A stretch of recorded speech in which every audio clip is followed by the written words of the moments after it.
La sieste ferait prendre du poids. Info ou intox? Je vous donne la réponse dans cette vidéo et je vous donnerai des conseils pratiques sur ce sujet. Bonjour tout le monde et bienvenue dans cette nouvelle vidéo. Et bienvenue aussi à toutes les personnes qui se sont récemment abonnées. Vous êtes plusieurs milliers à vous abonner chaque mois et ça fait vraiment plaisir. Ça fait chaud au cœur. Et pour les personnes qui ne sont toujours pas abonnées, n'oubliez pas de le faire. C'est juste un clic et ça vous permettra d'avoir accès à toutes les prochaines vidéos. J'en profite pour vous rappeler, likez cette vidéo si elle vous a plu bien sûr et de mettre des commentaires. J'aime beaucoup lire vos commentaires, j'aime bien voir ce que vous pensez des vidéos. Parfois vous donnez des idées très intéressantes et parmi les idées que vous nous avez soumises, c'est cette idée que vous avez lue sur les réseaux sociaux et même des publications dans laquelle on dit que la sieste ferait prendre du poids. Alors est-ce que c'est vrai ? En fait, on a fouillé ce sujet-là avec mon collègue, le docteur Arnaud Cocolle, le médecin nutritionniste avec qui nous avons mis en place le cercle poids. Alors pour les personnes qui ne connaissent pas encore le cercle poids, c'est un programme pour perdre du poids de façon durable. Pas avec des yo-yo comme ça, comme on connaît toutes et tous, avec des conseils pratiques, pas juste vous dire ce qu'il faut manger, ce qu'il ne faut pas manger, mais même la façon de manger, dans quel ordre manger les choses, et des conseils pratiques aussi, y compris sur l'activité physique, la façon de mâcher, l'hydratation et plein d'autres conseils. Et en plus de ce programme qui dure 2 mois, vous avez dans ce cercle 2 autres nouveautés. Premièrement, un coach nutritionniste qui vous accompagne tous les jours, avec tous les jours des exercices concrets et des choses précises à mettre en place, étape par étape. Et en plus, c'est en groupe. Quand on travaille en groupe, c'est-à-dire plusieurs personnes qui sont en train de faire le même travail pour atteindre le même objectif, on améliore les résultats. En tout cas, ce cercle poids, si ça vous intéresse, c'est quelque chose qui a prouvé son efficacité, non seulement pour perdre du poids, mais aussi pour rester en bonne santé au long terme. Et comme on est sûr que cette méthode fonctionne, nous avons fait de sorte de ne payer que les kilos que vous perdez. En d'autres termes, et comme j'ai l'habitude de le dire, avec le cercle poids, vous ne perdez que des kilos. Revenons au sujet de la sieste qui ferait maigrir. D'où vient cette idée-là ? En fait, c'est une étude récente, espagnole, qui a comparé des personnes qui font des siestes et qui s'est rendu compte, en tout cas c'est ce que les médias en ont retenu et ensuite ça a été repris sur les réseaux sociaux, que les personnes qui feraient des siestes longues auraient plus tendance à avoir un excès de poids ou plus de risques à prendre du poids. Mais, et oui, il y a un mais, il y a même un gros mais, vous allez voir. C'est pas le fait de faire la sieste, c'est les personnes qui font des siestes longues, c'est-à-dire de 30, 45 ou 60 minutes, qui ont plus de risques de prendre du poids. Tandis que les personnes qui dans cette étude faisaient des siestes courtes, de 10 à 20 minutes, il n'y avait aucun risque de prise de poids. Au contraire, ils avaient quelques avantages sur le meilleur contrôle de leur tension artérielle et même des chiffres glycémiques. En d'autres termes, meilleur état de santé cardiovasculaire et même métabolique. Alors comment expliquer ça ? En fait, ce n'est pas la sieste en tant que telle.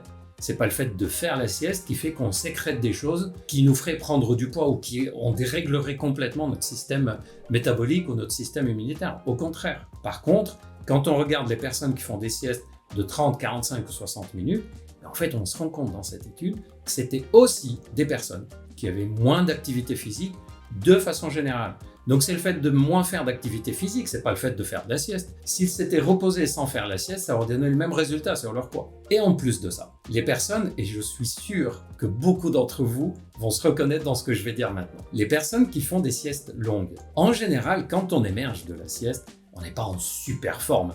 On est plutôt un peu groggy et on met un peu de temps à être de nouveau efficace et donc forcément on dépense moins de calories après, on dépense moins d'énergie physique. N'hésitez pas à me dire dans le commentaire si vous vous reconnaissez là-dedans, c'est-à-dire il y a des personnes qui disent mais moi si je fais une sieste je suis fracassé, après je suis crevé, j'arrive plus à me remettre d'aplomb pendant toute l'après-midi, et d'autres personnes qui disent mais moi une petite sieste de courte durée, je suis redynamisé pour l'après-midi. Donc ce qu'il faut retenir de tout ça, c'est 2 choses. La sieste en elle-même ne fait ni perdre ni prendre du poids. Au contraire, des toutes petites siestes seraient favorables pour qu'on reste en bon état de santé globale, en bon état immunitaire, cardiovasculaire. Je vous dirai quand même dans quel cas la sieste serait néfaste, juste après. Et il faut retenir que c'est le manque d'activité physique.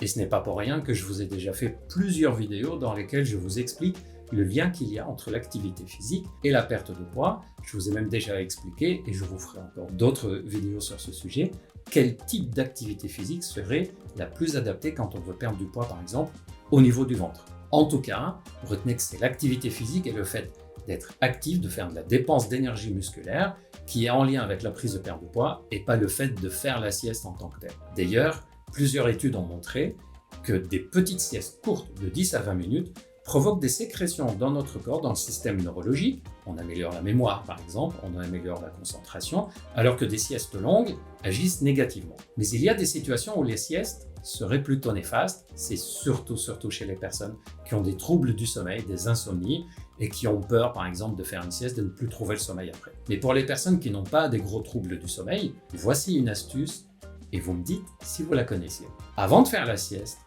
buvez un café. Alors pourquoi avant de faire la sieste? Parce que je viens de vous conseiller une sieste courte de 10-20 minutes. Or, le café, quand on le boit, met 20-30 minutes à faire effet. Donc si on boit le café et on fait la sieste après, on se réveille doublement énergisé par le fait d'avoir fait une sieste courte et par le fait qu'on a un petit café qui est en train de faire son effet en même temps. Et si vous vous souvenez de la vidéo que je vous avais faite sur les bienfaits du café, on a déjà démontré que le fait d'avoir du café et de faire de l'activité physique dans la foulée aiderait à brûler un peu plus de graisse dans notre corps que si on faisait l'activité physique sans en avoir bu. Je vous renvoie sur la vidéo sur les bienfaits et les méfaits du café pour connaître toutes ces idées-là. En tout cas, cette astuce, est-ce que vous la connaissez? De boire le café avant de faire la sieste et pas au réveil de la sieste. En fait, si on fait une sieste très longue, on aura besoin du café au réveil. Par contre, si c'est une sieste courte, 10-20 minutes, qui est la plus recommandée, le café est plus intéressant à boire avant de faire la sieste. Et d'ailleurs, dans le programme Cercle du poids dont je vous ai parlé au tout début de la vidéo, il y a des personnes qui se demandaient est-ce que je devais faire une sieste ou pas. Et il y a eu un échange dans le groupe là-dessus et le coach diététicien a rappelé ces consignes-là.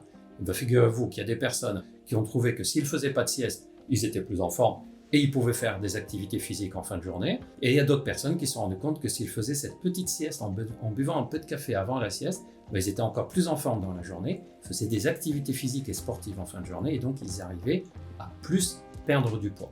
Et c'est pour ça que j'ai décidé de vous parler de ce sujet-là qui me paraît intéressant à savoir, surtout que dans les médias on dit « Attention, la sieste, ça fait perdre du poids ». Vous savez maintenant que ce n'est pas la sieste, c'est la sieste longue et le manque d'activité physique.